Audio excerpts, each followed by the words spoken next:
everybody to 10 questions. My guest tonight probably doesn't need an introduction, but I'm going to do one anyway. So this is probably one of the hottest channels on YouTube in the comic and collectible game. On this channel, you might see coffee and comics. You're going to see top 10 new keys. You're going to see new comic books releasing this week. And the host might be jacked up on coffee. So everybody join me in welcoming to 10 Questions, Comics with Bueller.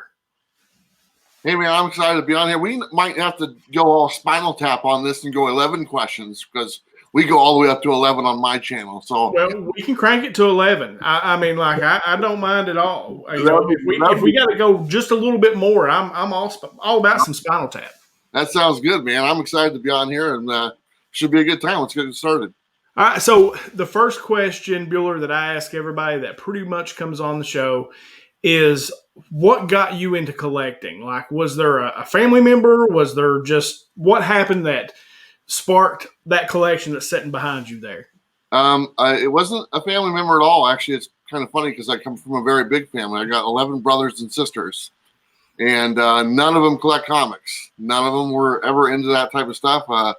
We are all mainly into sports, was kind of the common family thing, I guess.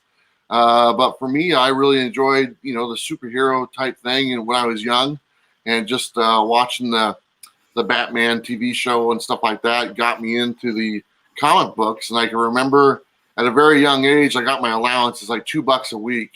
And I was like 5 or 6 years old. I'd ride my bike, and we lived on a farm. I'd ride my bike into town. It was like 5 miles, and back then it was no big deal.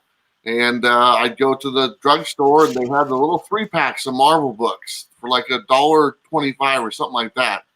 And so I'd always grab those 3-packs. I'd kind of sneak and try to see what the one is in the middle. It was always West Coast Avengers. I don't know why. But you know what? I bought that pack, and I bought a soda pop, and I bought a whatchamacallit candy bar. And that was my routine for years as I was growing up until we moved away. But from the very beginning, it was just the colors. I don't think I read a lot of comics when I was younger. I just liked looking at the pictures. I think the artwork grabbed me, the larger-than-life characters.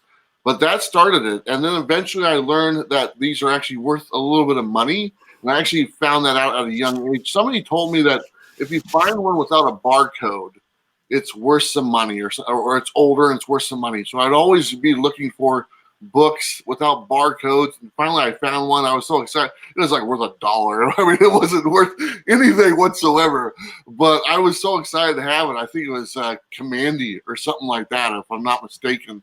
And but I've always enjoyed it, and then my love for comics just kind of blossomed from there. We kind of went on side things as far as like sports cards and stuff like that. Like I said, Sure. Sports in general.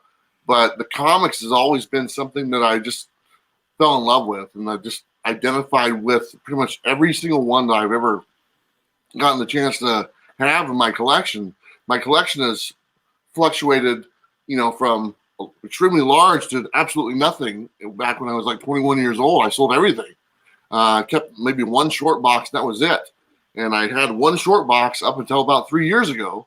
And then I got back into collecting again, and now I've started doing YouTube, and now I get paid. I make a living talking about comics, and it's honestly a dream come true. So, well, that's awesome. I have a similar story, as far as like going to the supermarket.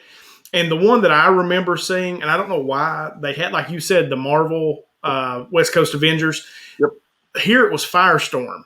Yes, that one was always there too. And Firestorm was always there, and there was something, and to this day, he's one of my favorite characters, just because of that. And, the colors, and like you said, so I think that's cool. So, all right, question 2. How does your immediate family or your significant others, how do they feel about the hobby? Do they support you and what you're doing with the channel and just really, out buying books? Because I know, like my wife, when I first really kind of got back into it, and I'm coming home with these comic books, I'm like, no, honey, they're actually worth some money. Yeah. Like, how does your family feel about what you do? Honestly, they really don't have any clue. They really don't. No offense, I love my family to death. My kids are wonderful, but they wouldn't know what a Hulk 181 is or anything. Right. It's just not their thing. And they're very supportive. Don't get me wrong. They support what I do, and I think it's really neat because they know that I've enjoyed this for pretty much my entire life, and now I can make a living out of it and stuff. But they really don't know. Like, I just recently had my very first exclusive cover that I licensed and paid for an artist to do, for a Knockin' Dead. I tried to explain that to my mother, and she could not understand what I was saying. And she's like, "What?" She's like, "You drew it?" I go, "No, I didn't draw it." She goes, "Oh, you wrote it." I'm like, "No, I didn't write it either." I go, I paid to have an artist do a commission and do the cover for me. Then I purchased it. And I had to literally talk to her something like, if Sears got a certain brand of something, it was a different color and you could only get it at Sears. I go, that's kind of what this comic book is. It's very exclusive. You can only get it from me. And that's the way I had to explain it to her. But they literally have no clue. But they see how it makes me happy and how much I enjoy it. So they support it on that end. I don't spend a lot of money on comics. And so I think they like that. I think they would, if they found out I was one of those guys who buys $1,000 comics, I think I would be having a different conversation with my children, to be totally honest. But I'm not. I'm pretty, the most I spent on a comic is around $60 throughout all the years I've been collecting. So I don't spend a lot of money, but, that's kind of it. That's a great question, too. I don't know if I've been asked that before, but it's always nice to throw my family under the bus a little bit. Of course, yeah. No, that's why I asked, because mine don't have a clue either, right? My girls, and I've said it on here before, but my girls, the reason I even started a channel was to make a point to my kids that you can literally do anything. Because we were talking about it, and that's why I started. But they don't have a clue. But they're starting to come around as far as the channel's concerned. They've seen kind of the growth and success, and they're like, "Wow, Dad is actually doing this." So, that part's kind of cool. All right, so question 3, and probably the most obvious and one you've been asked 1,000 times. But why did you start a YouTube channel? Like, what inspired you to start one? I was bored. I wasn't doing anything with my life. I've said the story a few times and stuff, and I just started the YouTube channel. It's going to be 3 years old in February from the first time I made a video. And basically 3 years ago, today or whatnot, I was just sitting on the couch doing absolutely nothing. And when I say nothing, I mean nothing. I'm not working, I'm just, every day looks exactly the same, and it's miserable outside. My kids are older, they're grown, they're doing their own thing. I really don't know what's going on, or what the next stage of my life is. I think I'm probably sitting there playing a video game, and I've probably been playing that video game for 3 straight weeks. And I couldn't tell you, like I said, what day it was.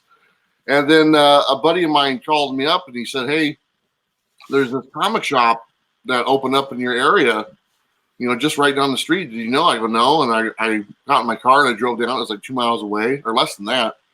And I walked in there and I was like, "Oh, this is really cool. I haven't been in a comic shop for like 20 years. And walked in and just kind of fell in love all over again. Spent about an hour there going through 50-cent boxes and grabbing some stuff I remember from the 80s and, just walking out thinking, man, this is really cool. And I think I went back there the very next day. I bought some more stuff. I started talking to the store owner. And then I came home and I'm like, hey, I just typed in comic books on YouTube. Just like pretty much everyone does. And then all of a sudden these videos started popping up about comics and about stuff that's been going on over the last 20 or some odd years. And people doing haul videos and stuff like that. And I was like, that's kind of cool. Maybe I can do something. And so I literally grabbed my first generation iPad mini. It's literally the first generation. I stacked it up on a bunch of cardboard boxes and shot a video of me just showing some books I bought in the 50-cent box. And it's just my hand, and I'm not even in the video. And I just made 3 or 4 videos like that. And I was like, oh, it's kind of cool. And there was a few people kind of found them here and there and stuff. And then I was like, I decided to make this my first video where I actually stepped in front of the camera, and it was called the Pet Peeves about comic books. And it was pretty much the differences from when I stopped collecting to what it is now. And when I stopped, there was no grading services. When I stopped, there was no variants or like there is today. There was a lot of changes between 20, 25 years ago and there is today. And so I did like a top 10 pet peeve video, and people really enjoyed it, and it was kind of fun to step in front of the camera. And that was going to be my last video. I was going to call it. I was like, oh, I'm done. But it kind of caught on, and I was like, oh, it's just kind of fun. And then from there, it was just taking the time and dedicated. And once I realized that this was probably something I could do that I was proud of, then I put all my efforts behind it. So cool. So question 4 is, and you can kind of maybe expand on that answer just a little bit for question 3. And my question is how hard of a decision was it to essentially make this your job? Were you, because you said you weren't really doing anything and you kind of got into it, but were you working and were making a living, and then all of a sudden you just started making money on YouTube and you had to actually make the call to leave a job? No, at the time I wasn't doing anything. I was actually waiting for my disability to kind of kick in. And honestly, I don't mind saying this, but I was probably a burden to my family, because they were helping me out, and my family is a very generous family, and they really did step up for the, if someone needs help, and they did. And just the simple fact that I was able to not feel like I was a burden anymore and kind of contribute myself and do something I enjoy, that was it right there. Once I realized that this is something that, for one, I canceled my disability. I was going to, I don't want it. I didn't want it in the first place, but I have some medical issues that kind of put me in that category. Mm-hmm. But, I want to, like I said, I wanted to do something that I was proud of and something that I can support myself and support my family and, finally put my name behind something. Here I'm in my mid-40s. I've done a lot of things in my life. I mean, I've enjoyed my careers I've had in the past, but they're not anything like I'd ever be known for, to where this is actually something that I'm pretty proud of, to be totally honest. It's something my name is associated to the comics with Bueller. I've built it from the ground up, and there's a lot of things involved with it. I'm leaving my mark, and that's kind of cool, to be totally honest. But no, that is cool. And, and that was the one, I was kind of thinking about it because I had an idea that you were making your living, you were making a living doing this. Yeah. And, and I always kind of wonder because I've own businesses and do different things. But if I ever got to the point where this became lucrative, what would that decision be like, to actually say, okay, this is enough now to where I can step over here? Because you're right. It is. I never considered myself a creative but it is cool, man, because, it's comics with Bueller and you've kind of got your thing going, and like your channel there's a uniqueness to it and you have a likability that has just made it grow into what it is right now. So I think that's cool, man. As far as I like that answer too, as far as leaving a mark and something that you can go back and look on and you can actually watch the growth of your channel. So I think that's really cool. Yeah. All right. So question 5 is, what's a typical day like for Bueller? Like, since this is your gig, like what's a typical day? Well, I'm kind of a bum. I'm a flip flops or like the little shoes, like the bed shoes, whatever they are. And I'm sweatpants. And this is like my favorite jacket. I always wear this. And it's, my mom told me the other day, she goes, don't wear that anymore. Because she's like so nasty and stuff. So if you ever watch the Big Lebowski, the dude, I'm the dude. You're the dude. That's kind of how I am, man. It'll be 30 degrees outside now. I'm in shorts and flip flops and this shirt and a t-shirt, and that's it. And but I procrastinate quite a bit, and that's one thing I wish I was better at. But I do. If it's my day off, man, I will just sit there and just do absolutely nothing and just enjoy the day and just watch TV and have a cup of coffee and go down to the coffee shop a little bit. The times are a little bit different now because of the COVID and everything has been shut down.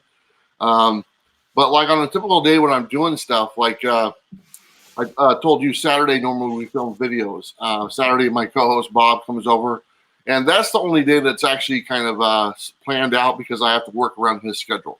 So whenever he's available, I make myself available so we can film that video. The other videos, man, I mean, my preview video I put out this morning, I was working on that. I took a nap and I woke up at 2 a.m. And I was like, I'm going to make this video right now. And I made that video in 4 hours. and I put it out at 6:30. So I mean, that's usually what it is, to be totally honest. Yeah. It's just whenever I feel like doing it, and I know what time I want them to come out. They always come out at a certain time. I always mean like, oh, I'm going to make this a day ahead of time. But quite honestly, it's literally within an hour of when it comes out. I'm up, 4 or 5 o'clock in the morning doing the video. Then it comes out an hour later. Then I go to bed. And Right. when you can work on your own, I tried to tell my mom this. When you can work on your own schedule, it doesn't really matter. As long as I can meet my deadlines or whatever I've set for myself, I'm good to go. So, the next few days, I'm probably just going to be looking exactly like this and doing a whole lot of nothing, to be honest. Right. Hey, awesome, man. Hey, if you can do that, that's awesome. I mean, and like me, I have to wear a suit most days, just for the business that I have. I wear a suit or I'm dressed up most days. But when I am not working, I will look very similar to what you described. I wear flip flops. I wear shorts. I've usually got a Kentucky shirt of some kind on. And no, dude, I think if that's what you can do, I think that's awesome. Like, I think that's kind of the life, I mean, you make your schedule, you're getting to do something that you dig and that's fun. And, I think that's great. Yeah. I only dress up for the videos. I mean, that's literally it. It's like, I literally put my suit. It's like the vest I wear. I just wear it for the videos and stuff like that. I mean, these glasses, these aren't even real. These are fake. There's no lenses in them or nothing. And it's just kind of the people have gotten used to it, so it's kind of my thing. So. Kind of a signature, right? Yeah. Mine, I just can't see anymore. Like, I never wore glasses, and I just literally have gotten to where I can't see a thing. Like, I've got these questions here, I got to wear them. Which I tell my wife all the time. This is the Clark Kent, this is the Superman, right? So that's where we're at.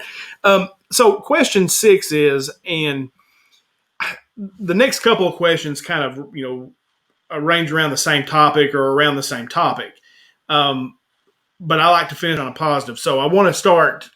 Question 6 is, since starting your YouTube channel and looking back, are there any mistakes that you made or anything that you would do differently?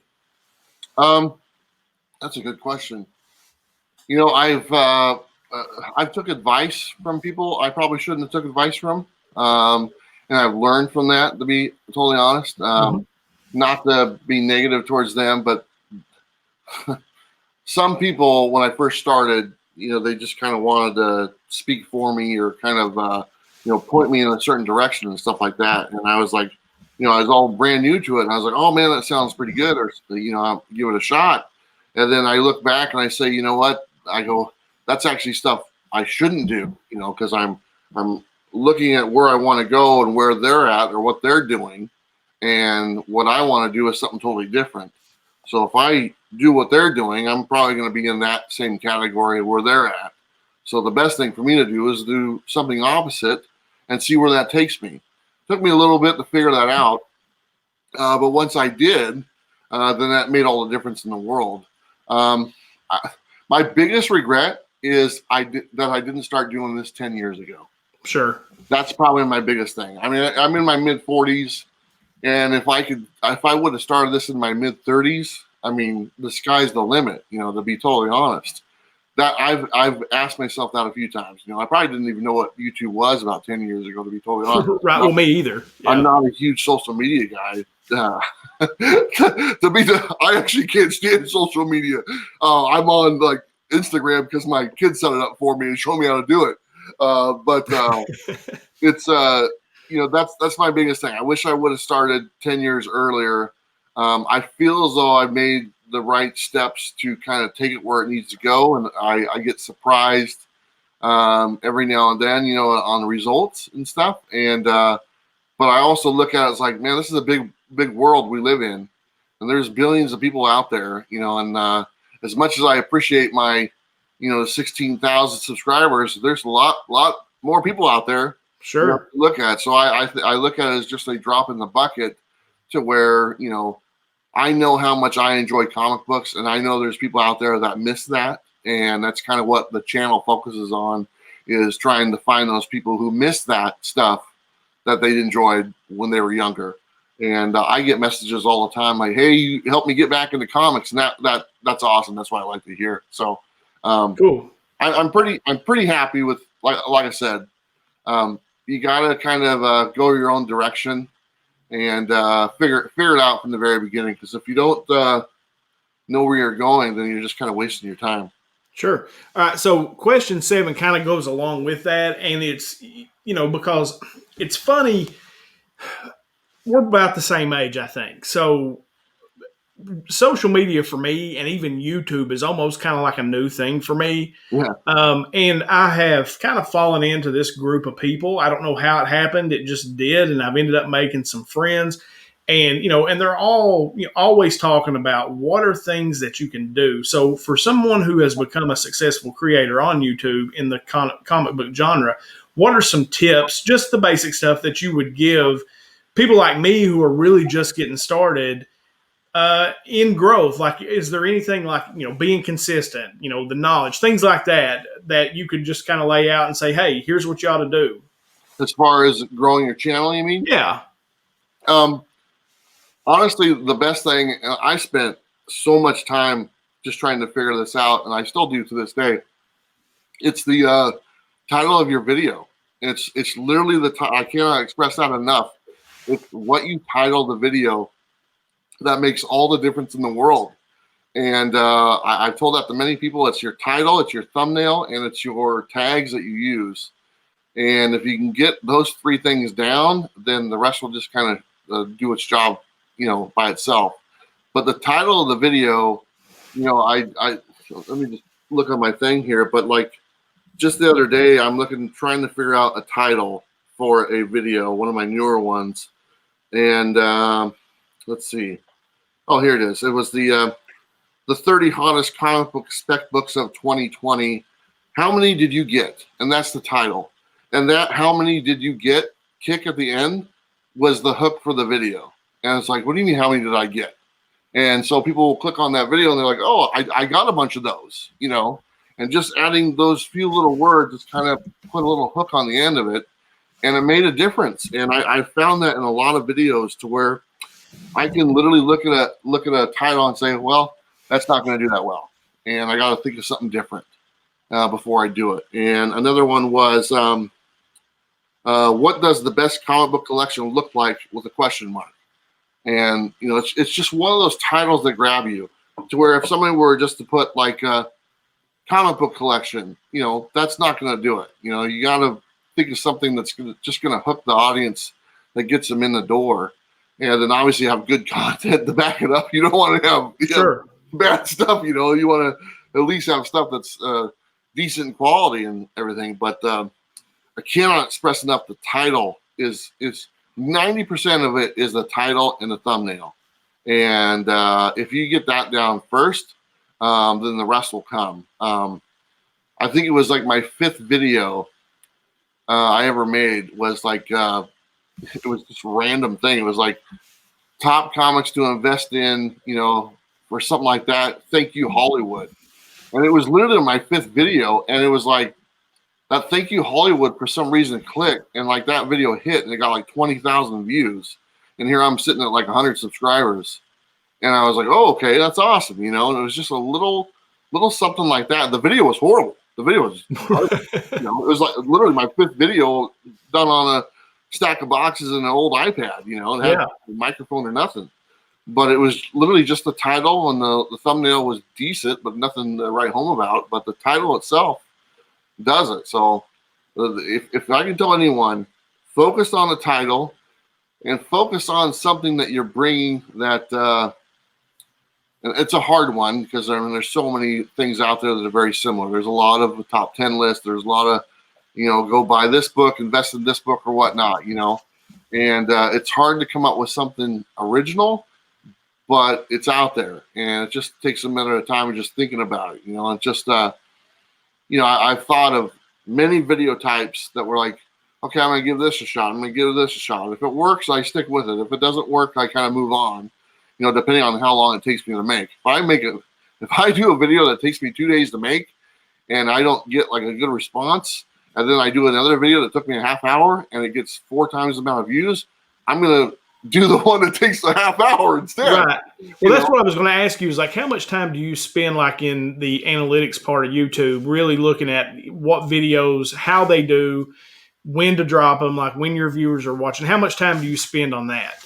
No, I spent a lot in the beginning, and right now I kind of just have it down, to be honest. Because after a while, you're just looking at exactly the same thing. Right. I put out the coffee video every Monday morning at 5 a.m. It's been like that for 100 episodes. The preview video comes out on Wednesday. It comes out 6 o'clock, 7 o'clock in the morning. The top 10 video comes out 6, 7 o'clock in the morning on Tuesdays. So those have been set for almost 2.5 years, to be honest.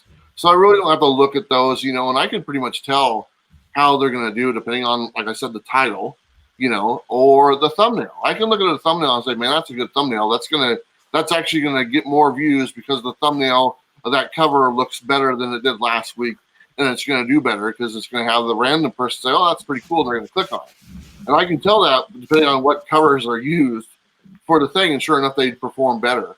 So I don't look at the analytics too much unless I'm doing a new type of video. And then when I do a new type of video, like the ones I just described, like the collection one or the 30 books, the spec books or whatnot, then I'm looking for like how much time people are watching, the video for, and a good, I pretty much know a good time to drop it. I always drop videos for the most part earlier in the morning. That's kind of a golden rule or whatnot. Mm-hmm. But I look at that when I see that they're doing well and I see the retention is really high on those type of videos.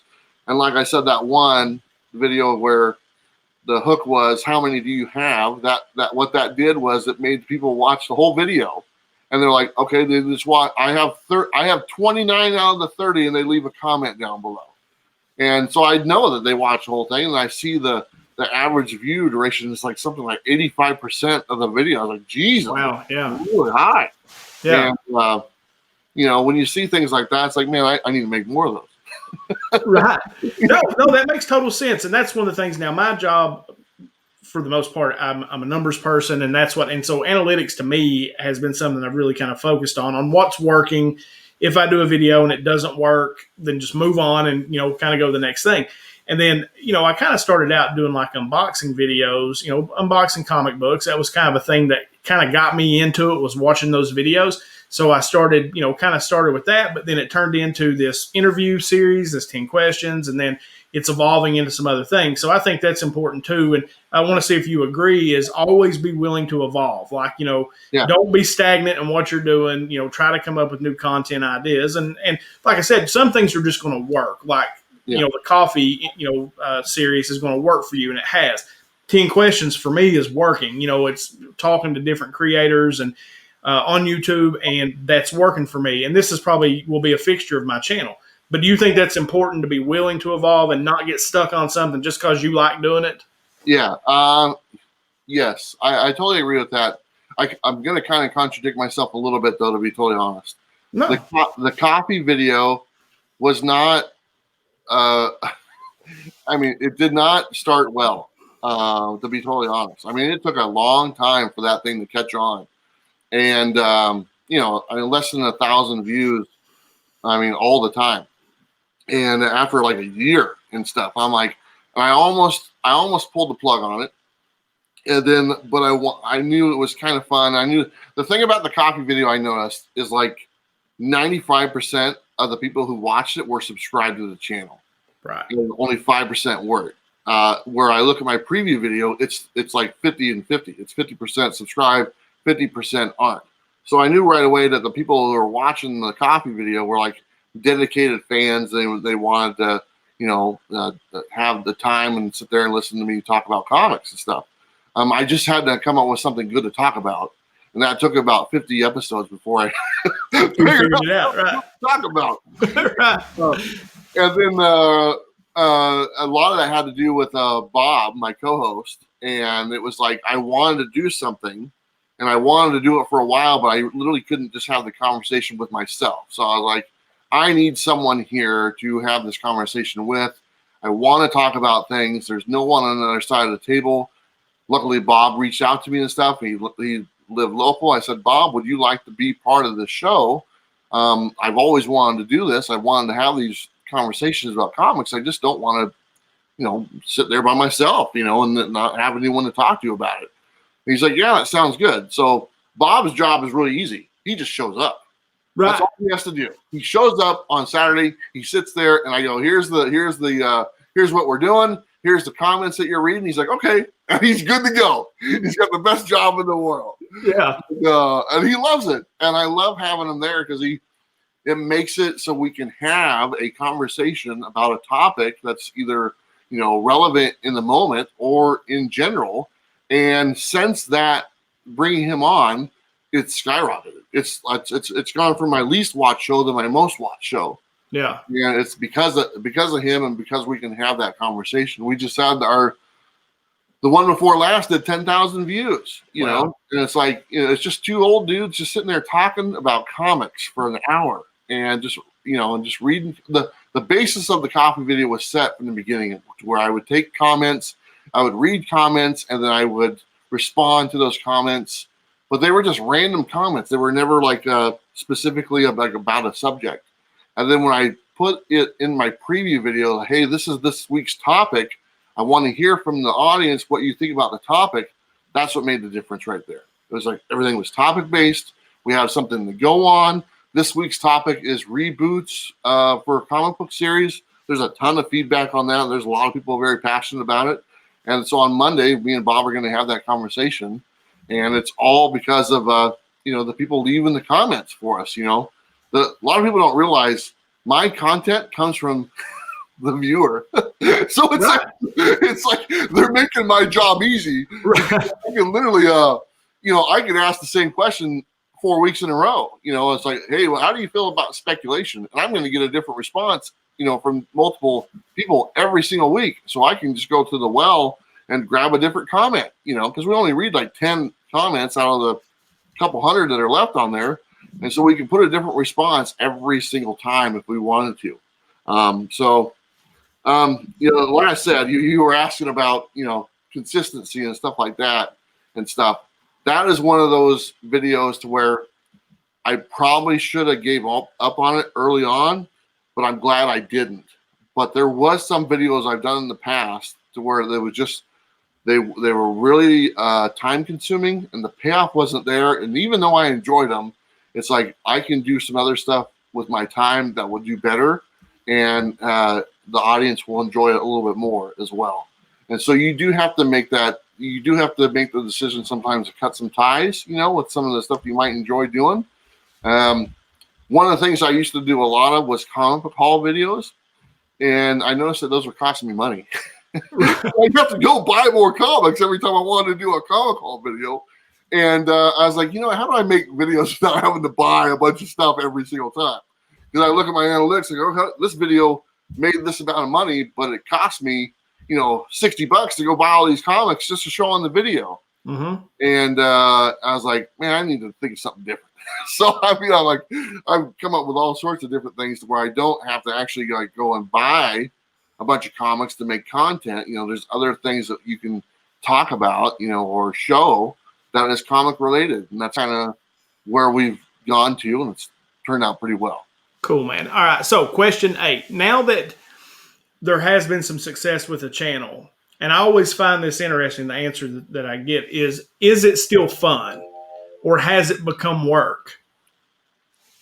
It is a lot of fun. And, but it is work too. It's both. Don't get me wrong. It's I got to treat it as both because Comics with Bueller is a company now. It's actually a registered company. I pay taxes, all this stuff. It's a business and stuff, and I got, so when it's a business, it's a little bit different than just a, hobby that you're just doing on the weekend, so it is work, but the enjoyment is still there. And the perfect example is just a week and a half ago, I was in Florida for a Comic-Con, and the Comic-Con invited me down there to be a guest for the weekend for the thing. And so I go down there and I meet all these people that watch the show and all these random people that I don't know. I go, hey, do you leave a comment? They go, no, we never leave comments, but I've watched you for like the last 3 years and I really enjoy your show and you helped me get back into comics. I love that. That like energizes me all the time whenever I hear that type of stuff or get an email or meet someone in person. And that makes it to where it's not work at all. it's just pure enjoyment. And I'm talking to my fellow comic collector. We all have this thing in common. It doesn't matter what books we collect. We just collect and we enjoy it. And now I have an outlet to share that with, and people enjoy this outlet. So it is work, but it's fun work. And the goal in life is to do something you enjoy.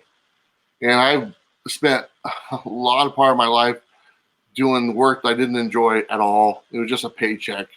And to where now it's like I might not make as much money as I used to doing other jobs, but man, I'm a lot happier. I enjoy, doing this every day. So yeah, that's great, man. That's the name of the game. I think that's great. All right, so question 9 is kind of COVID-19 related, pandemic related. Have you found it easier or harder to create content during the pandemic, or did it affect anything really as far as your content creation? It did when it first hit, and when comics shut down, because that's one of my big videos is my preview video. Okay, and I've been doing that for a couple of years now, and all of a sudden there's no books coming out, and I'm like, oh crap, that's my main video. That a lot of people watch it. 6,000 to 10,000 people on a weekly basis. It generates a little bit of income. And I get a lot of new people, new eyes and stuff. And I can't make it. For about I don't know, what was it, 2 or 3 months? Yeah. And obviously there was no top 10 video as well because of that. And then Bob couldn't come over because we were in lockdown, so we couldn't do the coffee video. So all 3 of my mainstay videos, they're gone. I can't make them. And I'm like, oh man, what do I do? So what that did though, it just get my juices flowing. I was like, I got to come up with something else. And so I just kind of started thinking about some ideas about making content. What I ended up doing, I actually ended up just going and watching other stuff not related to comic books and kind of seeing what they're talking about. Like I'll go and watch stuff on sports cards and seeing what kind of videos work well for sports cards or some other hobby, and see how can I translate that into the comic book world. And that's normally what I do. And I'm like, I found all these videos that were comparison videos. They're like comparing, how much they were then and how much they are now, or how much these are worth and whatnot, and stuff. I'm like, I can do that. I can make those videos. So I come out with this series, and they were like 50 comics guaranteed to be worth $100. And it's easy information to find. I just go on eBay and I put in a thing, comics sold between $100 and $200, and I make a list, whichever ones are interesting or whatnot, and have a consistent thing. So I make these videos and they blow up. They have the life of their own, and they filled in for the gap of those other ones. And those are actually my most watched videos. And those came because of COVID, Right. So you can't just sit there and, oh, it is what it is. You just have to think of other stuff. And that's pretty much what I did. And the nice thing is I haven't made any of those recently, but they're still there. It's like anytime I want to go back to those and make that stuff, I have, besides my regular 3 videos a week, there's like 6 or 7 other video series that I can do that do really well. But I'm just a little bit lazy, to be honest. Some people make content every day. I only do like 3 or 4 days a week. Yeah. I could do a video every day. I have enough stuff that is good and it will have an audience every single video. I could do 7 videos a week. Cool. All right, man. So question 10, this is the last one. Are there any channels out there that my viewers, myself, should be watching that we might not be? And, like even somebody that maybe I should, hit up about interviewing. But, like anything that Bueller watches that we should all be watching. Well, you know what? The one thing about my channel, I don't spend a lot of time with the speculation type stuff and value of the books as far as hot books. That's not really my thing. I do my top 10 books of the week, but they're not based on like spec or nothing. They're just books I'm looking forward to reading, that I really will enjoy. And so I found myself kind of leaning towards that area of the comic collecting to where I could care less what the value is of the book, whether it's popping, whether you got a notification from your key collector. I don't really care. But I like people that focus on the stories of books and stuff I might enjoy reading. And he's on my coffee show. It's Robbie from Pop Culture Philosophers. Yeah. I met him this year, and he's a wealth of knowledge of comic books. He reads, I think, 90% of the comics that come out every week because he's a manager of a comic book shop. And he's an educated guy, so he knows how to describe them without giving them away, which is great. I think that is a quality that not a lot of people have. I've heard a lot of reviews, and no offense, but they're not reviews. They're just telling you what's going on in the book, and they just spoil the book. And even they even tell you it's not a non-spoiler review, but really they just spoiled the book for you. Yeah, they just told you everything. Exactly. Robbie knows how to review a book without spoiling it at all, and that is a unique skill. And I think he's probably one of the only ones that has that at this point. So I really enjoy his channel, Pop Culture Philosophers. Obviously Bob, my co-host, Everything Comics. He does his stuff. He's kind of he's got some health issues right now, so he's not on a consistent basis as far as his content that he's doing. There's another guy I watch a little bit. I think it's AR Comics. I think he's a newer guy, and he does a pretty good job. But it's kind of similar. It's just hot books or what's coming out type thing. I do like random stuff that's like maybe I haven't seen before. Like, oh, what's this guy talking about? It's just some random, what this means on the barcode or something like that. I'll watch something like that, or this is how I press this out, or I'll watch a video like that. There's a ton of top 10s or get these books right now every single week. And everyone's telling these are the hot books to get. That's all over the place, and I'm guilty of it as well. And a lot of times I just like, I don't want to watch that. But sure. Well, no, but it is good because like I come to your channel for that. Like, okay, what are we looking at this week? If I'm going to pick up some books, because I like to read. Yeah. So a lot of times, like I know who Robbie is, and I've watched his channel from time to time. And like if there's a book maybe I didn't pick up that I know he's going to review, like I'll go check it out just to see what he thought, and then I'll go pick it up. And normally he's spot on. Like you said, he can review a book. He can tell you whether the book's worth going and reading without spoiling the story. Exactly. And which is cool. So, I think those are great channels. All right, man. So that's the 10 questions. I appreciate you coming on so much, man. And I've said this to some of the bigger channels that have been on 10 questions, Jim Mint, Very Gary, yourself, Nerdy Girl, people like that.